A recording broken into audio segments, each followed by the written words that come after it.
Oi, Betina. Oi, Su.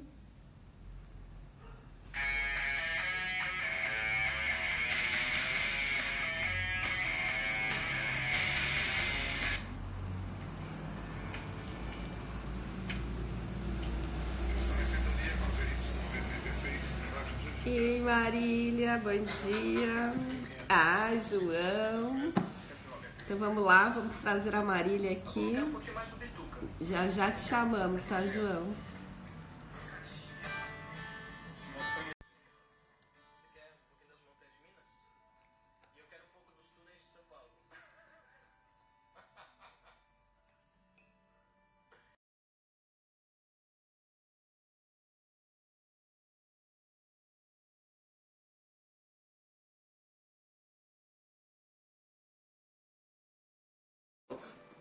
Eu sou filho do mistério do silêncio, somente Ei, Bom dia!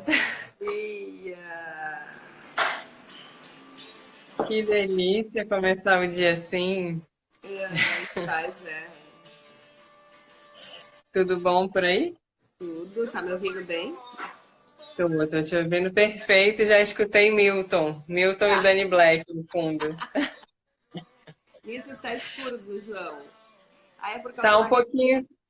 Vai, É, porque você tá no vai, contraluz, né? é porque eu tô na contraluz. Né? Eu vou ligar a energia elétrica aqui, peraí. Daí já melhora. Enquanto isso, Marília vai dando. Tem como ligar a luz? Vou ligar. Já, Melhorou agora? perfeito. Melhorou, Marília? Melhorou, mas você ainda tá um pouquinho escura. Ah, meu Agora Deus. melhorou bem. Alguma posição que você botou melhorou. Aí, Acho que se eu não. ver. É, você tem que ficar um pouco pro lado, senão a gente não vê seu olhinho. Então deixa eu ligar a energia de qualquer maneira para ver se melhora. Tá, eu vou apresentando o João enquanto isso. Embora todo mundo já conheça, né? A gente segue aqui o protocolo.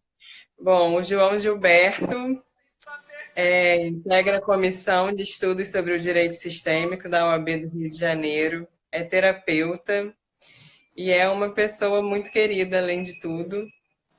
Na verdade, o João é uma das pessoas que eu percebo que mais estão bem posicionadas na posição dele, estão bem posicionadas no lugar dele. Ele era advogado, né? Fez o curso na Universidade Estadual aqui do Rio, mas atualmente ele ajuda muita gente como terapeuta mesmo. E o João, na verdade, foi uma pessoa que eu conheci no segundo congresso de Direito Sistêmico que aconteceu aqui na OAB.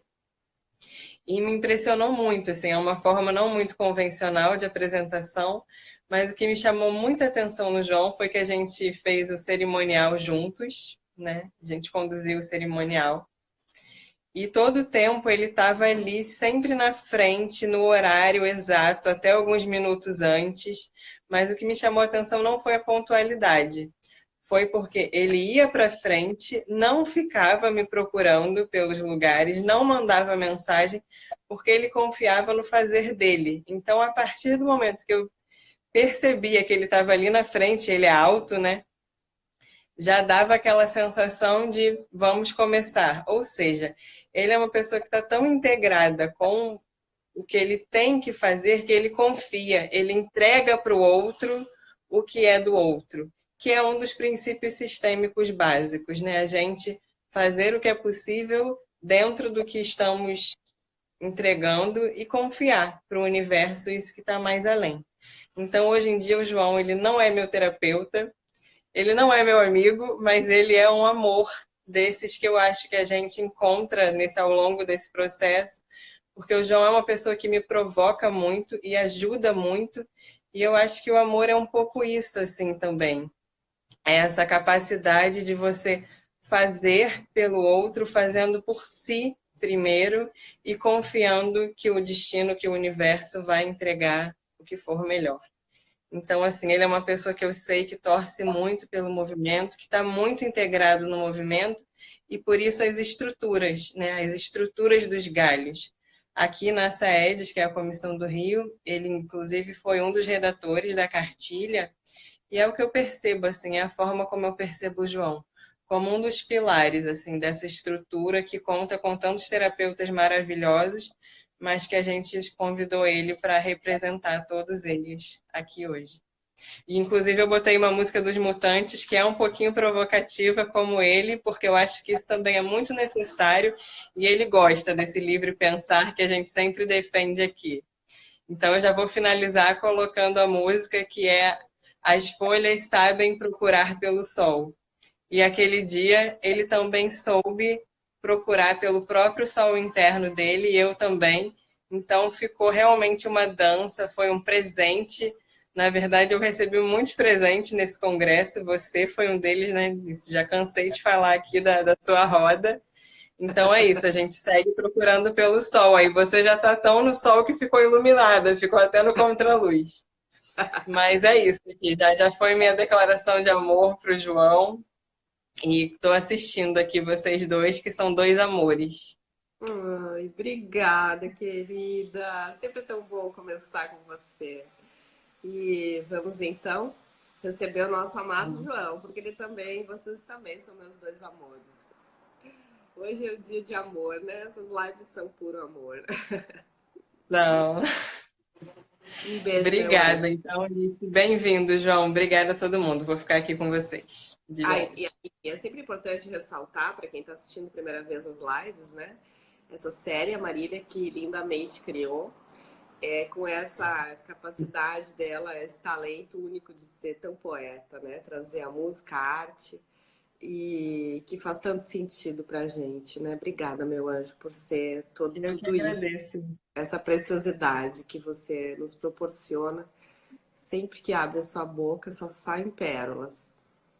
Um beijo. Muito obrigada, Anice. Beijo.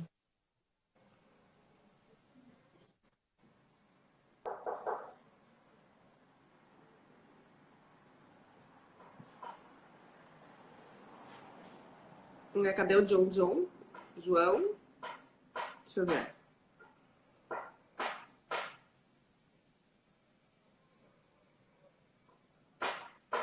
João querido. Você me chama, João, que eu não tô conseguindo te chamar aqui.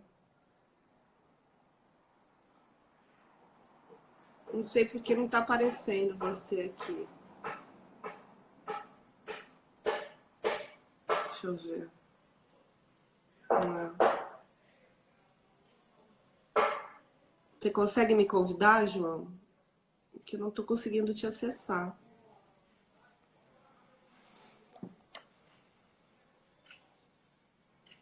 Agora deu. Agora tá dando.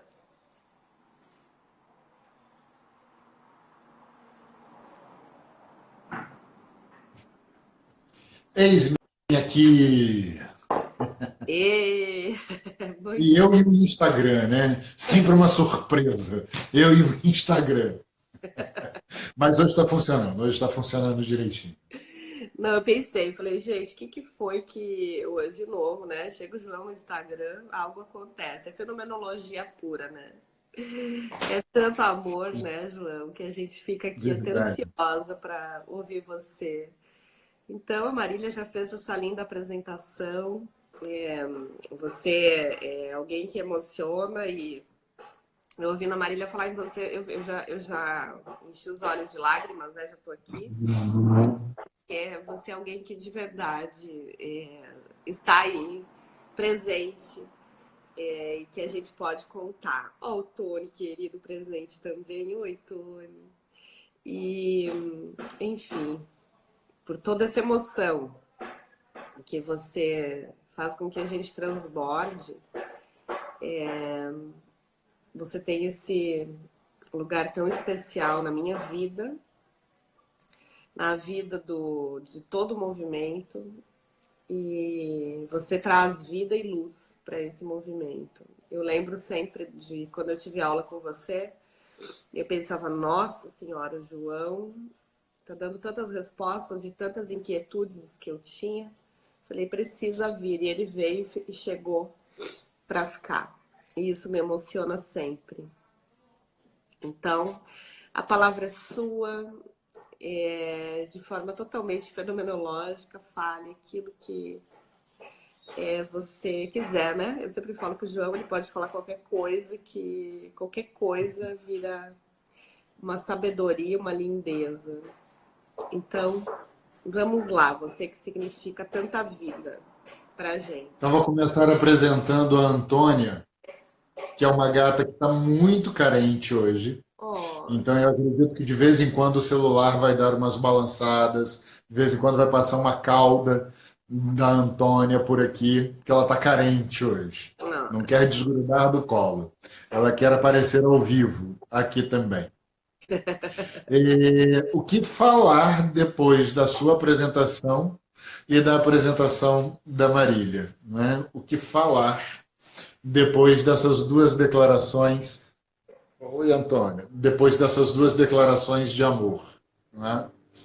Então, acho que é por isso que a Antônia está aqui tão presente, que é para poder receber essa cachoeira de amor que vocês duas já começaram a derramar aqui sobre mim. Né? Confesso que eu perco, como diria minha mãe, perco rebolado. Perco até a palavra. Meu Deus, o que eu falo agora? Né? Então, a primeira coisa que eu tenho a dizer, eu acho que é gratidão. Gratidão pelo seu convite, pelo seu olhar sobre mim, junto com o Sérgio, que na época era o presidente da Comissão de Direito Sistêmico daqui do Rio. Você como presidente da Comissão de Direito Sistêmico aí de Santa Catarina, né? E com o olhar que vocês tiveram quando eu estava dando aula para vocês, me convidaram para participar de uma reunião.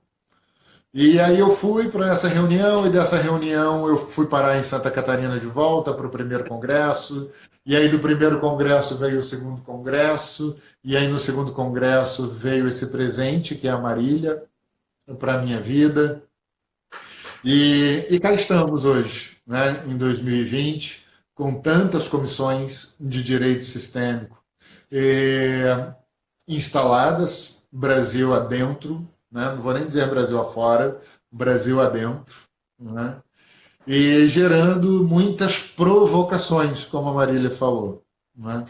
Cada pessoa que topou o desafio de instalar uma comissão de direito sistêmico na sua localidade é, antes de mais nada, uma pessoa que se sentiu altamente provocada pelo pensamento sistêmico em relação ao exercício da sua profissão, em relação ao exercício da advocacia, dessa operação do direito por meio da advocacia. E a partir desse sim a essa provocação, elas começam a provocar muitas outras vidas, a refletirem, a repensarem qual é o meu papel, qual é o meu lugar, né? Qual é a minha função dentro do direito, em relação ao direito, com o direito, qual é a minha função. Então eu entendo que o direito sistêmico ele traz essa grande provocação da gente refletir sobre a nossa função e com qual qualidade a gente está desempenhando ou se afastando dessa função original. Perfeito. E é isso mesmo, né? A gente está fazendo essas lives para contar a história, né, João, como ela é. E essa riqueza de detalhes que você trouxe, né, do seu movimento. Nossa, eu tô super emocionada, ó, você tá vendo, né? Tô vendo. A vida como ela é, né? O transbordar de vida e de amor. Ó, segue falando, João, que eu acho que hoje não sei o que tá acontecendo, hein? Mas olha, que eu tô muito emocionada. Que eu tô até com dificuldade de falar, né? E isso não é algo que acontece com tanta frequência, porque não é problema para mim falar, né? Mas é que quando se trata de você, é impossível mesmo, não transbordar. Gratidão também. E seu amor aqui acolhe meu coração. Acho que são emoções genuínas como essa que reforçam que eu estou num bom caminho. Eu acho que são encontros como o nosso e esse estímulo e esse seu bom olhar sobre mim, os seus feedbacks, né, que me indicam, falei assim, João, você está num caminho que tá bacana, né? Continue seguindo por aí. Isso é importante. Principalmente porque eu sou uma pessoa que durante boa parte da minha trajetória caminhei um caminho que não era o meu. Vivi uma vida que não era minha. Inclusive, e em especial em relação ao direito. Então, por mais de 20 anos, eu advoguei ativamente. Era a minha atividade profissional única e era desta forma que eu trabalhava e sobrevivia. Mas, de verdade, eu não me reconhecia como um vocacionado. Mas N escolhas da minha vida, a minha história, né, atrás de mim, me levou para dentro do direito. Hoje eu consigo olhar para o direito com uma gratidão profunda e imensa, mas também reconhecendo, né, que não era como advogado que eu fazia efetiva conexão com o meu propósito de vida. Então, a gente poder, acho que o direito sistêmico provoca muito a gente nesse sentido, na medida em que o direito sistêmico nos convida a refletir sobre o nosso lugar na operação do direito, com qual qualidade eu ocupo esse lugar, inevitavelmente isso me leva à reflexão de que o que eu estou fazendo na vida enquanto advogado, o que eu estou fazendo na vida enquanto juiz, o que eu estou fazendo na vida enquanto promotor, o que é que eu estou fazendo na vida enquanto defensor, o que é que eu estou fazendo na vida enquanto responsável por alguma serventia judicial ou extrajudicial. Então, na medida em que eu começo a refletir sobre isso, qual é o meu lugar dentro dessa estrutura, qual é o meu lugar dentro deste grande sistema judiciário, eu começo a olhar para mim e a identificar se eu de verdade estou no meu lugar na vida ou não. Então, acho que por isso o direito sistêmico ele é tão impactante, ele é tão provocativo e ele é tão revolucionário como expressão do próprio direito sistêmico. Marília está falando, né, que ela se reconciliou com o direito, com muita gratidão à postura sistêmica. E como eu vejo isso? Porque, na verdade, a gente se reconcilia com a gente. Então, quando a gente se reconcilia com a nossa integridade, com vários motivadores, lá na escolha, por que é que eu vou cursar uma universidade, fazer uma faculdade de direito? Para quê? Quantos sonhos tinham ali?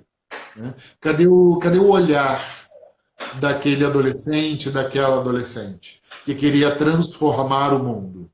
E aí 20 anos se passam, 30 anos se passam, e muitas vezes aquele sonho que fazia tantos olhos brilharem, eles se perderam na trajetória.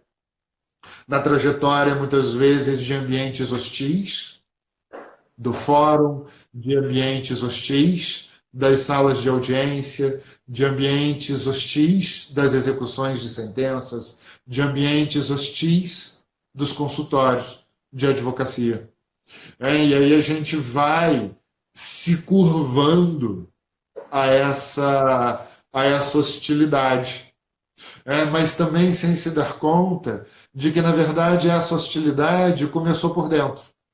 A gente começou em algum momento a ser hostil com os nossos sonhos. A gente, em algum momento, começou a ser hostil com os nossos valores. A gente, em algum momento, começou a ser hostil com a nossa própria alma. E aí essa hostilidade que a gente acaba experimentando no externo, ela é só uma forma de mostrar para a gente o quão hostil a gente muitas vezes é com a gente mesmo. Uau! E não era nada disso que eu pretendia falar hoje. Mas Mas o professor de fenomenologia sabe explicar isso, né? Pierre, querido, está na sala. Enquanto enquanto faz sentido, ó, só consegui falar com orgulho que sou advogada após conhecer o pensamento sistêmico. Eu acho que isso é quase que uma unanimidade, né? Muitos se sentiram de novo pertencentes, né, João?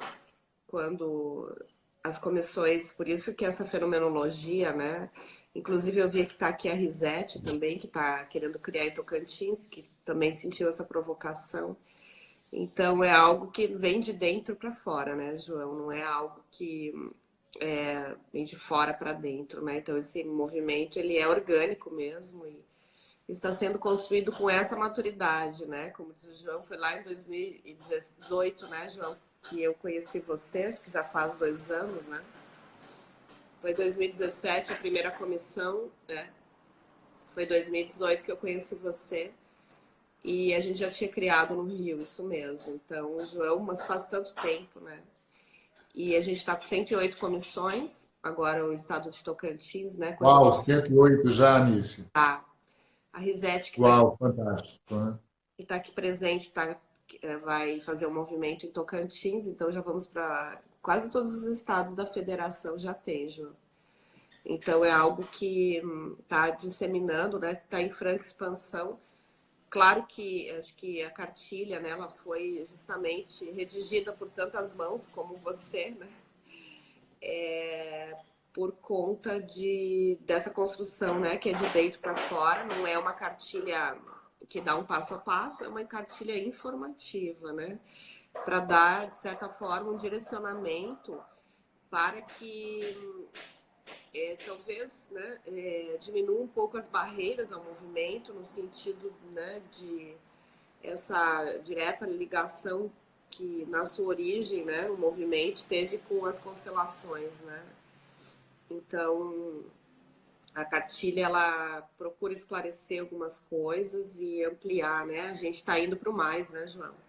E eu considero que você, quando eu encontrei você, né, quando tive essa felicidade, né, e que me fez tanto sentido a sua fala, que hoje não há fala minha que eu não fale em você. Foram tantos ensinamentos, ainda aprendo sempre, né, continuo aprendendo, que eu falo em você, porque é o que trouxe sentido, né, João, para o meu dia a dia, para a minha efetividade, justamente na minha postura, né? No meu lugar. Então, acho que a cartilha foi com esse intuito e também para esclarecer que a nossa função enquanto advogados também com relação às oficinas, né, que acontecem dentro do judiciário, até para nós termos esse conhecimento e facilitar a nossa fiscalização. Dá para ver que tem um incenso no meu rosto aqui? Tem fumaça? Tem um incenso aqui me defumando, ele veio todo para cima de mim aqui.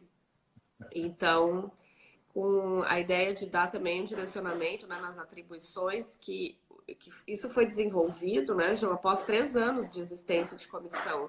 Então, é algo também que foi construído organicamente de dentro para fora, a partir dos nossos experimentos, né, daquilo que realmente vai dando certo, porque a ideia é facilitar o caminho, né?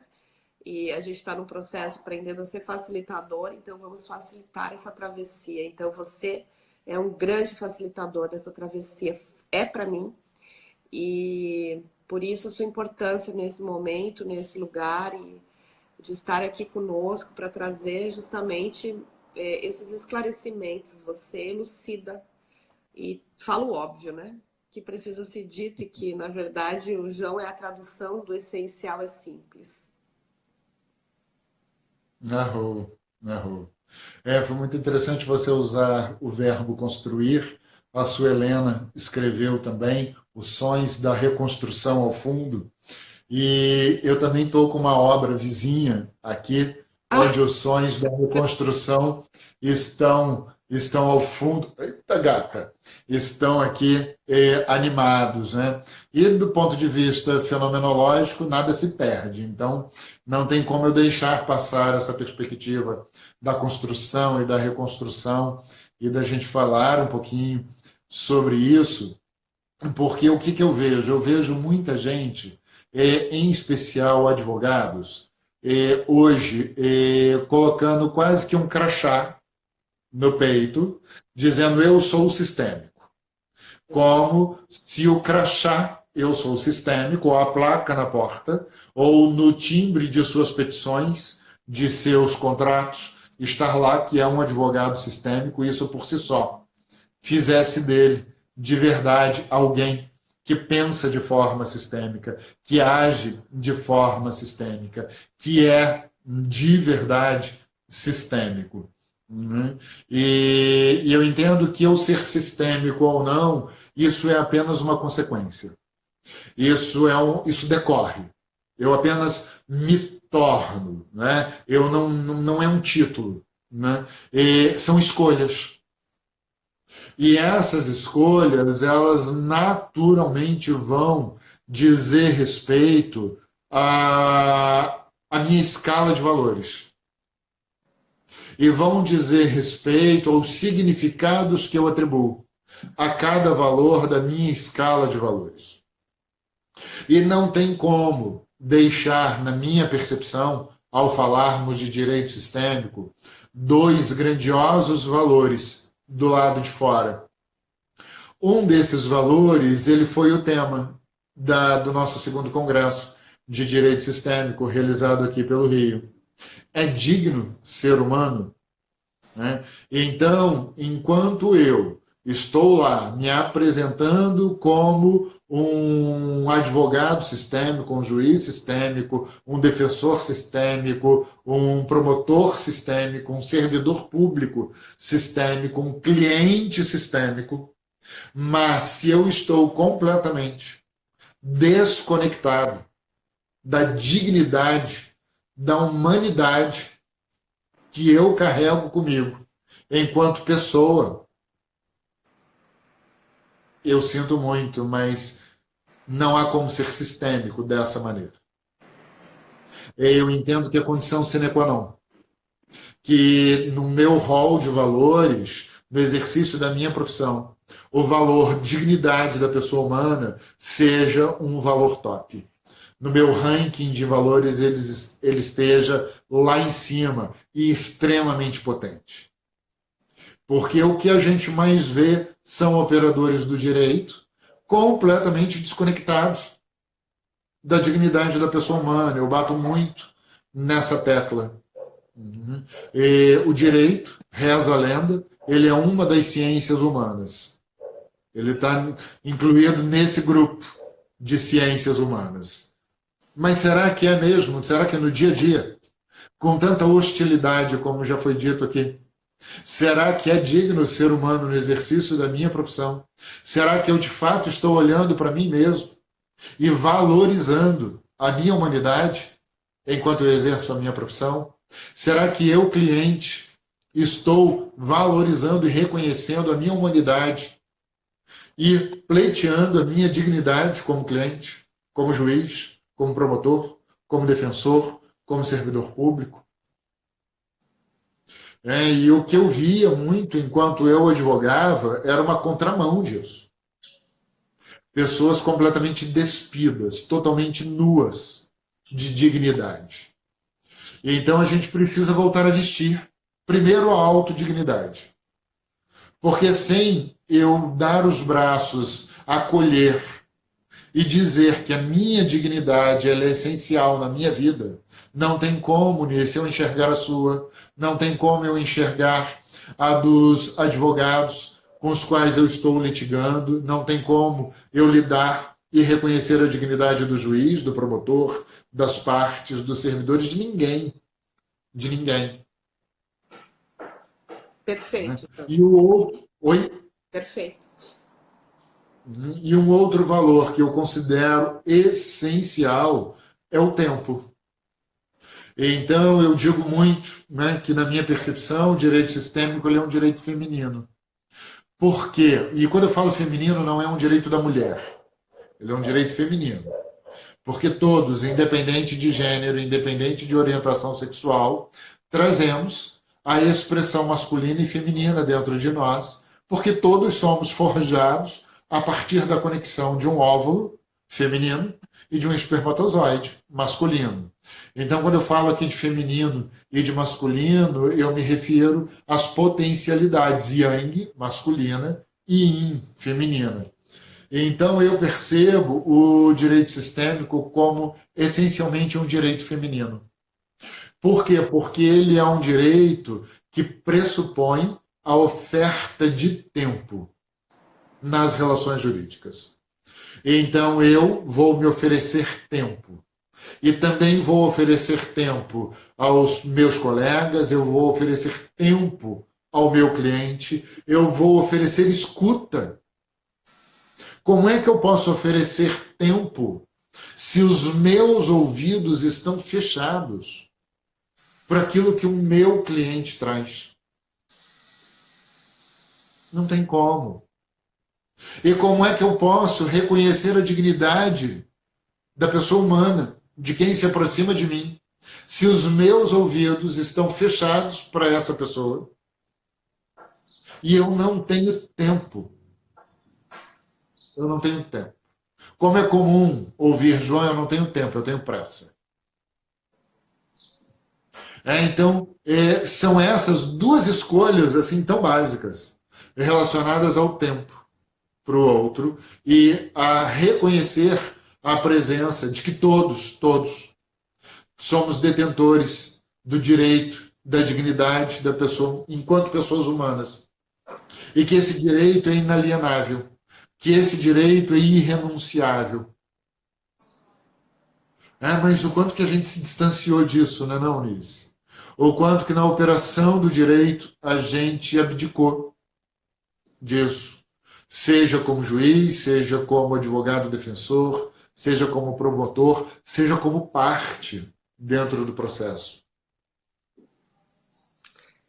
Eu falava isso, né, numa live que eu participei como convidado, eu falava justamente isso. Se os juízes, né, conseguirem nos receber, né, porque quanta hostilidade, né, João? E a própria dignidade, né, ela é tão subjetiva, porque a gente também compreende nesse universo, né, que quando nós acolhemos as nossas lealdades sistêmicas, né, nós estamos, na verdade, reconhecendo que temos e protegendo o outro das nossas lealdades, né? E então nós nos damos a nosso lugar de dignos, né? Só quando a gente dá esse lugar que a gente consegue ver o outro, né? Deixa eu justificar aqui o barulho da obra.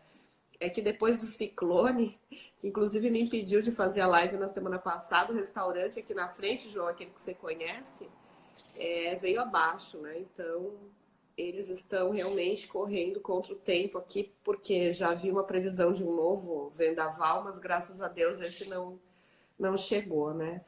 Então, deixa eu só observar aqui que tem a Bruna que está falando que...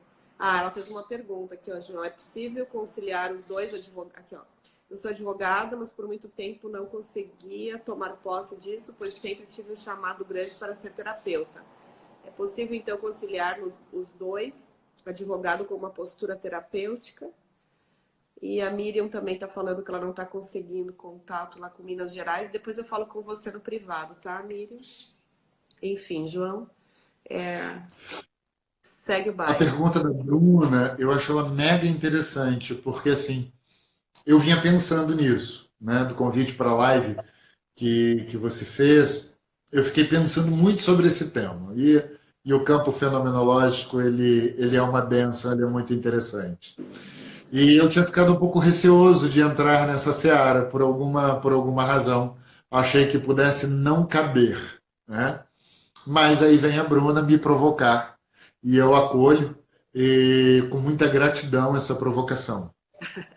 Então vou entrar aqui numa seara que pode ser um pouco espinhosa e incomodar algumas pessoas.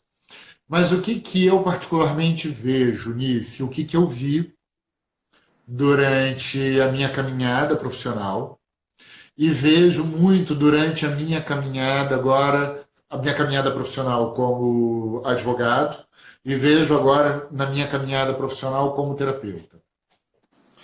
Nos cursos sistêmicos que eu fiz como aluno, e em vários cursos sistêmicos que eu dou hoje como professor, a quantidade de advogados em transição de carreira fazendo esses cursos é muito grande. Só que nem todos os advogados reconhecem que estão em transição de carreira. Muitos só estão fazendo um curso sistêmico como um dia. Eu fiz o meu primeiro curso sistêmico, que foi a primeira etapa da formação em PNL, em Programação Neurolinguística, e eu me perguntava muito o que eu vou fazer dentro desse curso, para que eu quero isso. E, enfim, fui. Então, o que eu vejo? Eu vejo, assim como eu, durante muito tempo, exerci a advocacia sem ser um vocacionado para a advocacia, nossa, tem muito advogado atuando sem efetivamente estar no seu lugar, que não é o lugar de advogado.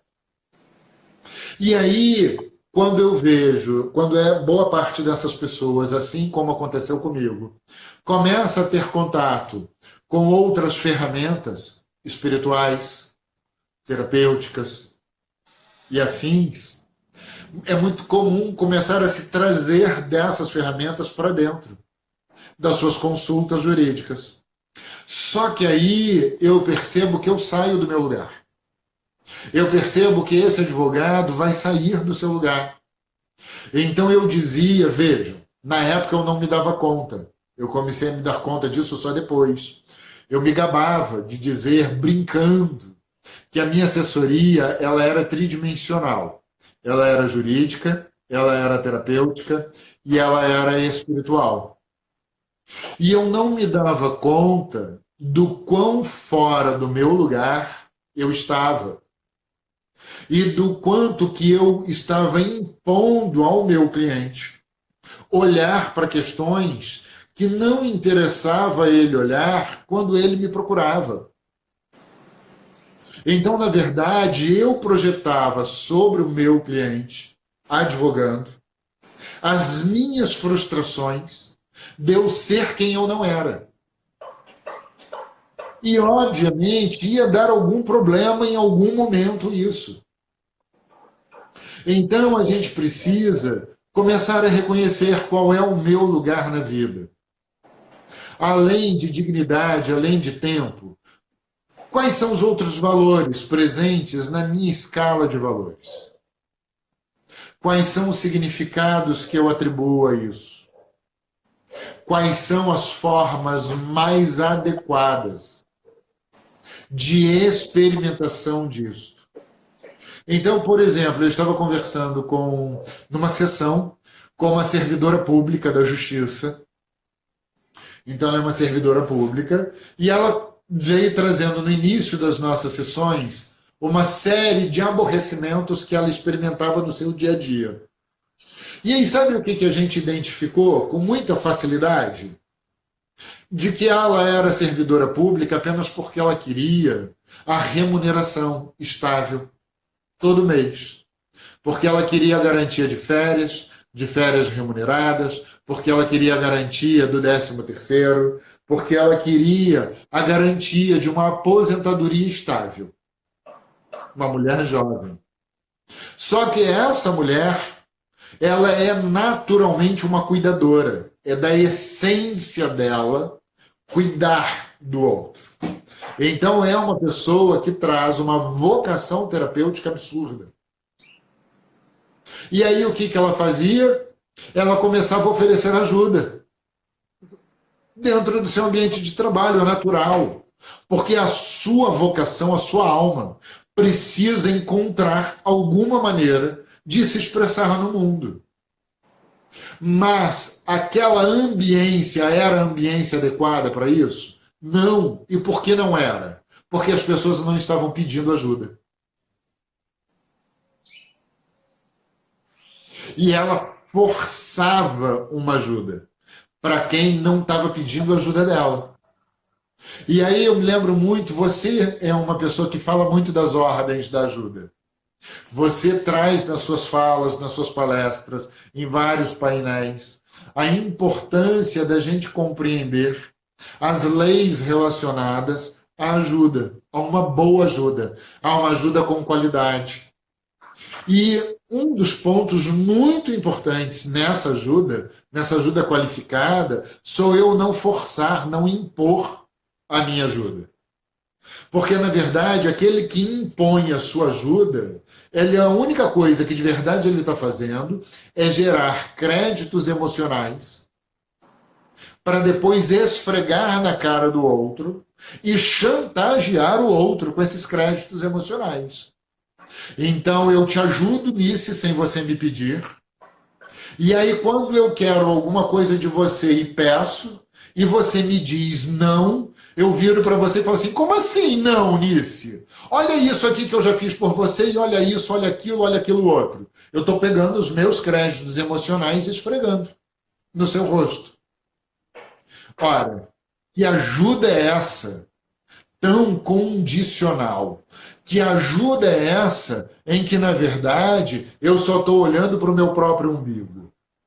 Então, quando a gente fala de direito sistêmico, inevitavelmente eu falo da importância de ouvir a ajuda que o outro quer que eu ofereça. E como eu vi um filme que eu até sugeri no grupo da Comissão de Direito Sistêmico daqui do Rio, e eu vou sugerir aqui, o filme se chama A Negação. Não sei se você já viu, Nice. Ele é um filme bastante interessante, ele fala da negação do Holocausto, um historiador que nega a existência do Holocausto como hoje a gente conhece. E aí uma pessoa precisa contratar advogados para se defender disto. É uma escritora, historiadora, ela precisa contratar advogados. E aí o filme se desenrola de uma maneira muito interessante. E dentro daquele filme é mostrado, vou dar spoiler, tá? que essa cliente ela simplesmente não era ouvida pelos seus advogados. Eles sabem o que é melhor para ela. Então, qual é de verdade a minha escuta? Ok, eu tenho a capacitação técnica de informar qual é o melhor caminho jurídico dentro das minhas percepções, dentro do meu modelo de mundo. Mas, se o que eu ofereço ao meu cliente não é o que o meu cliente busca, eu preciso tornar o meu cliente livre de mim. E o que a gente mais vê são advogados tornando os seus clientes escravos dos seus escritórios de advocacia. Por quê? Porque esse escritório de advocacia precisa sobreviver, porque eu preciso do dinheiro do meu cliente e eu estou olhando para tudo menos para o meu próprio cliente. Então eu preciso de verdade encontrar o meu lugar e viver de acordo com as minhas verdades. Teve um curso ano passado de alinhamento energético que eu dei aqui no Rio. E a frequência base dessa turma que passou era a verdade, a grande verdade. Então eu provocava muito os meus alunos dessa turma com reflexões como: quantas mentiras você costuma contar para outras pessoas? Qual a maior mentira que você já contou para si mesmo? Qual a maior mentira que você já contou para o outro? Quais são as pequenas mentiras que no seu dia a dia você conta para você mesmo? Quais são as pequenas mentiras que no seu dia a dia você conta para o outro? Porque é a tomada de consciência disso que vai fazer com que eu tenha condição de produzir novas escolhas que me aproximem dos meus verdadeiros valores. E aí, naturalmente, viver uma vida sistêmica na minha família, nos meus relacionamentos afetivos, com os meus amigos, no meu trabalho, na minha prática espiritual. E por aí vai. Uau! Novos paradigmas, Kira nos disse aqui, novos paradigmas são necessários para entrarmos em harmonia com os novos tempos. Que linda a fala do João, a Neuza. Sou grata pela... Hoje, a Marília, a doutora Neuza, ficamos até de madrugada conversando sobre o feminino, que será tema dela amanhã. Aqui, Miriam escreveu que a live é para ela. Será um excelente filme. Pierre falou que ele passou por um processo desse, ele está liberando para seguir, não, porque não temos mais conexão e não adianta mais ficar. Eu já aconteceu num processo, João, que eu observar que a pessoa, né, inclusive com conhecimento sistêmico, facilitadora de constelação, me pergunta se podia levar o pai na audiência. Eu falei, opa, você quer levar o pai, mas o seu pai está em você, né? Você tem esse conhecimento. Aí eu falei, será que faria mais sentido, então, o advogado homem te acompanhar na audiência? Pronto. Trouxe alívio.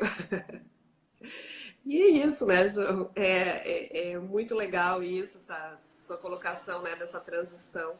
E a questão da Ordens da Ajuda, que realmente eu considero, para mim, foi um divisor de águas compreendê-las, né? E realmente... Por exemplo, outro dia a Suelena até teve essa percepção, né, João? Vou compartilhar com você, que provavelmente quando você tem esse ímpeto de querer fazer um movimento de constelação com o seu cliente, até que ponto você quer descobrir o que está oculto, até que ponto esse sistema está disposto a te revelar isso e você não está ultrapassando as ordens da ajuda, no sentido de ocupar um lugar de maior, né, naquele sistema e não o seu lugar. Então, você não estaria ferindo ordens da ajuda, né, nesse movimento, de considerar que tudo deve ser, então, constelado e você, né, por isso é muito importante essa nossa construção dessas lives, né, e para que isso fique como registro do nosso posicionamento desde sempre, né, João, que é de quem, como você, muito tempo, né, advogado, eu também sou advogada, muito tempo já. Continuo no exercício da profissão também e vejo com que qualidade, né, eu consigo me posicionar e principalmente me distanciar dessa questão de promover alguma facilitação que não seja o processo de percepção da própria pessoa sobre o seu lugar, né, que é o que é mais nos... no movimento, né, no dia a dia da advocacia é importante, que a pessoa esteja no adulto, né, e para que só no lugar do adulto se solucione, que não consiga nos dar as informações mais precisas possíveis, né, diante da sua própria verdade. Então são várias coisas simples que nós podemos fazer sem invadir o sistema do outro que, né, não está pedindo aquilo e até mesmo podemos criar mais tensão, né, e mais desordem do que ordem, né? E assim, eu lembro, né, quando eu advogava, eu sempre fui muito pró-acordo. Tanto que durante alguns anos, é uma informação que eu não sei se você tem nisso. E durante alguns anos eu fui conciliador da 9ª Vara de Família daqui do Rio. E, na época, a juíza dessa vara era a doutora Leise Espírito Santo, e ela separava processos bastante cabeludos, com aqueles conflitos bem potentes, para que eu presidisse as sessões de conciliação. E eu tinha a felicidade de conseguir acordos num percentual bastante alto, bastante elevado, porque eu simplesmente parava para ouvir o que as partes queriam. E muitas vezes eu precisava pedir aos advogados que eles não falassem. porque os advogados estavam impedindo que os seus próprios clientes expressassem o que era bom para eles. E quantas vezes, advogando, quantos acordos eu não conseguia realizar porque o advogado da outra parte não deixava. O advogado da outra parte, ele vinha numa ferocidade tão potente que eu precisava me afastar e deixar aquele touro bravo passar. Porque ali não tinha, sabe, era alguém completamente fechado para escuta. Eu me recordo numa audiência de instrução e julgamento, e a minha postura ali como advogado, numa audiência daquelas bem acaloradas, e a advogada da outra parte, uma advogada bastante raivosa naquele momento, muito, muito raivosa. E a audiência foi se desenrolando, que num dado momento o advogado, o cliente, né, que estava litigando contra o meu, era um senhor. De repente ele se levanta e fala assim: eu ainda vou lhe contratar como advogado. Eu ainda vou lhe contratar como advogado. E ficou repetindo isso. O que tinha de diferente na minha atuação com a minha cliente, era uma mulher, e o que tinha de diferente na atuação da advogada dele com ele, para que em plena audiência ele explodisse daquela maneira. Então a gente precisa, de verdade, como operador do direito, compreender qual é o meu lugar, qual é a minha função. Eu aprendi que a função do advogado é uma função instrumental. Que não é o advogado quem ganha a causa. Não é o advogado quem perde a causa. É o cliente quem ganha a causa. É o cliente quem perde a causa. Ora, é a vida dele que está ali, naquelas folhas. É a vida de alguém. São sonhos. São amores. Mas o quanto que a gente está disponível para isso? Né? Então, vai ser aberto o inventário. Chega um cliente precisando que seja processado um inventário por morte. Gente, muitas vezes essa pessoa chega despedaçada por conta da morte de alguém tão querido. E o que o advogado faz? Ai, qual é o patrimônio? Deixa eu ver aqui quanto que eu vou ganhar com esse inventário. Né? Chega alguém trazendo um divórcio para ser processado. E está ali uma vida despedaçada, pessoas fragilizadas, pessoas abusadas, violentadas, às vezes das mais variadas formas. E o advogado pensa: opa, os meus honorários vão ser de tanto. Não que a remuneração seja desimportante, não é isso. Mas eu preciso colocar tudo nos seus devidos lugares. A remuneração fica no lugar da remuneração. A vida humana e a dignidade humana fica no seu devido lugar. Eu venho para o meu lugar.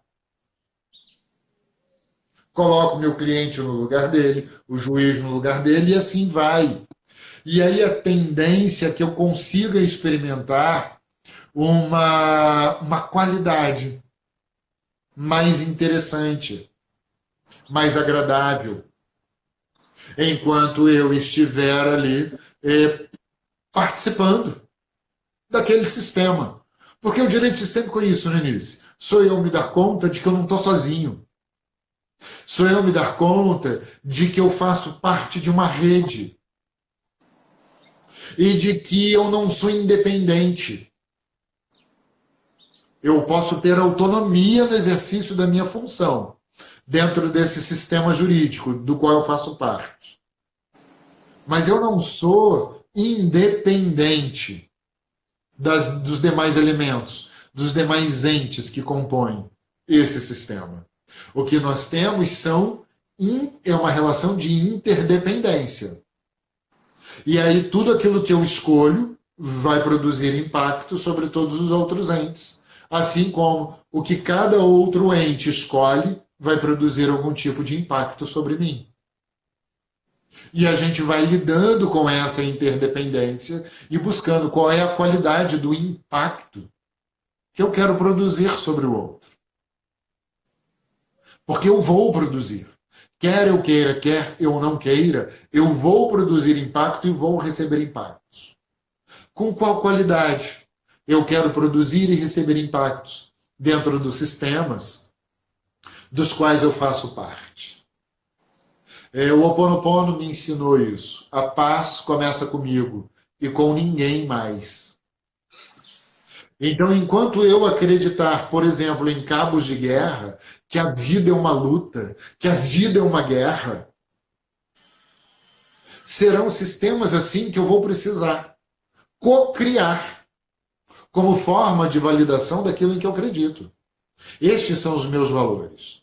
A luta, a guerra, o trabalho árduo. Mas, se aquilo em que eu acreditar e os meus valores falarem da harmonia, da concórdia, do consenso, do entendimento, do acordo, eu vou naturalmente ajudar a cocriar sistemas jurídicos com essa qualidade. Então, se eu tenho dúvida se eu sou sistêmico ou não, basta olhar para os resultados que eu venho produzindo na minha própria vida. É muito simples. É muito simples. Quais têm sido as minhas escolhas? E essas escolhas têm produzido quais resultados na minha própria vida e nas vidas das pessoas que me cercam. É isso que faz com que eu identifique se eu naturalmente sou ou não um sistema. E não uma placa na porta do meu escritório, não o título no timbre dos documentos que eu emito. Tem uma pergunta aqui. Tem uma colocação: qual é uma boa maneira de oferecer a constelação para o cliente? Ali, vida, amar. Eu vou falar a minha percepção e o João falar dele. Eu entendo que a gente não tem que oferecer constelação, né? É um movimento que a pessoa precisa desejar até para que seja efetivo, né? Um movimento de alma. Então, essa é a minha opinião. E você, João? Também. E eu só estou aqui, Nícia, assim, atento ao horário. A gente está bem pertinho da finalização. Mas só para não deixar assim totalmente vago, eu entendo que não cabe ao advogado oferecer isso. Uma coisa é ele partilhar as suas experiências. Outra coisa é ele induzir o cliente a qualquer coisa que não seja aquilo para o qual ele veio te procurar. Olha que legal. E quando eu... Oi? Fala. E quando eu atendo alguém, a minha história de vida vai estar junto, atendendo a essa pessoa. Então, tudo aquilo que é importante para mim e que naquele momento está em ebulição dentro de mim, isso naturalmente vai servir ali, vai aparecer na minha fala, quer eu queira, quer eu não queira. Então, falar dos elementos da constelação, eu entendo que acaba sendo quase que inevitável de acontecer. Mas eu não preciso produzir uma fala que induza o meu cliente a. Eu acho que esse é um cuidado importante de ser tomado pelos operadores do direito. Exatamente, porque os princípios, toda alma, todos nós somos sistêmicos de alma, né, João? Cada um no seu tempo vai despertar também, né? A questão do respeito ao tempo, né? Você falou do tempo, Sim. eu lembrei do respeito, né? O tempo de cada um, né? Olha que bacana, sim, João. A Bruna aqui comentou que o profissional sistêmico não é aquele que tem uma formação, mas sim a postura dele, que bacana. Então, eu acho que sou sistêmica. Aqui pedindo para deixar salvo. Um novo lá, exatamente. Vai ficar salvo, com certeza. A gente ainda tem uns minutinhos porque não anunciou o final aqui, João. Então,